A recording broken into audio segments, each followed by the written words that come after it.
In chapter 8, Thomas à Kempis writes this: "Desire to be familiar with God alone and with his angels, and avoid the acquaintance of men."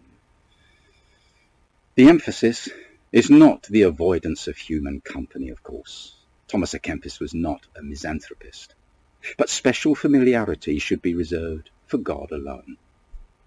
We can get into all sorts of problems by being too familiar with other people, and it's usually the result of insufficient intimacy with God. We seek comfort elsewhere. We have a build-up of things that are on our minds and hearts, and if we don't share them with God, we try to compensate by being too familiar with other people. And misplaced familiarity is not fair on them or us. The psalmist understood this when he said, "My soul, wait in silence for God only, for my hope is in him." That's Psalm 62, verse 5. Others have remarked that they've always come away from such a conversation in which they were too familiar and felt agitated.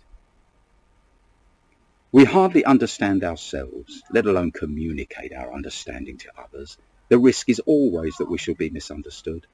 The other person may end up thinking more highly of us than they should, or else their opinion diminishes. Neither is desirable nor healthy. And we ourselves often leave the conversation feeling unsettled, disturbed, wishing we hadn't tried to explain ourselves. And why did we get into this conversation in the first place? It's an unpleasant feeling. Misunderstandings can last for years and sometimes can't be rectified. When others think too highly of us, we come under unhealthy pressure. When they think too lowly of us, we have dishonoured the work of God in our lives. Think carefully and pray before you share your deepest thoughts. And out of consideration for yourself and the other person, don't forget, we show reverence to God when we share our deepest thoughts with him. All these pitfalls can be avoided when we confide in the Lord alone. He knows us better than we can even know ourselves and loves us in deepest truth. Make him your closest confidant. When we pour out our concerns to God, he pours in his peace and joy. We know very little of Mary, the mother of Jesus, but one thing especially is striking. After receiving the message from Gabriel regarding the divine conception of Christ, she, quote, hid these things in her heart, unquote, Luke 2:19. This, I believe, defines the greatness of Mary. She could confide with God and his angels, in the words of Thomas à Kempis, and hide the most profoundest things in her heart. She could keep a secret. God confides in the person who confides in him and is discreet. Would I like God to confide in me? Then I must prove to be discreet, able to keep my own counsel. The quality of discretion is so neglected today. As soon as a vision or prophecy is given, a video appears on YouTube explaining the entire matter. Personal conversations with God are shared with all the world and comments are invited, arguments ensue.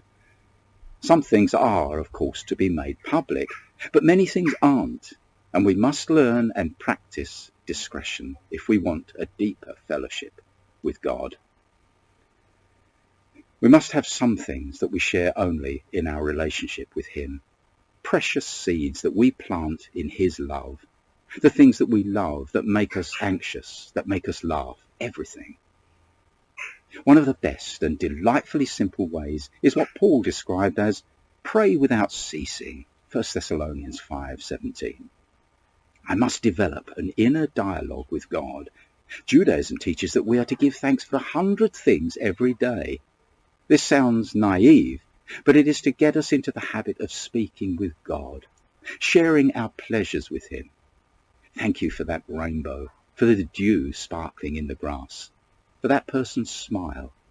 Thank you for that unexpected kindness, for the taste of this apple. Brother Lawrence said, "There's no greater lifestyle and no greater happiness than that of having a continual conversation with God."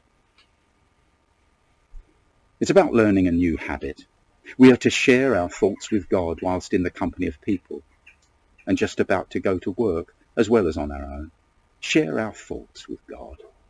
We can share a smile with God, and we can share a frown with him. I cannot be more familiar with God than to allow him into my thoughts and feelings, and this glorifies him, because I then acknowledge his omniscience, and I'm giving evidence that I trust him. Thomas à Kempis then. Desire to be familiar with God alone and with his angels, and avoid the acquaintance of men. May the Lord surprise us this week with a reminder that we can talk with him at any time, in any place, about any subject.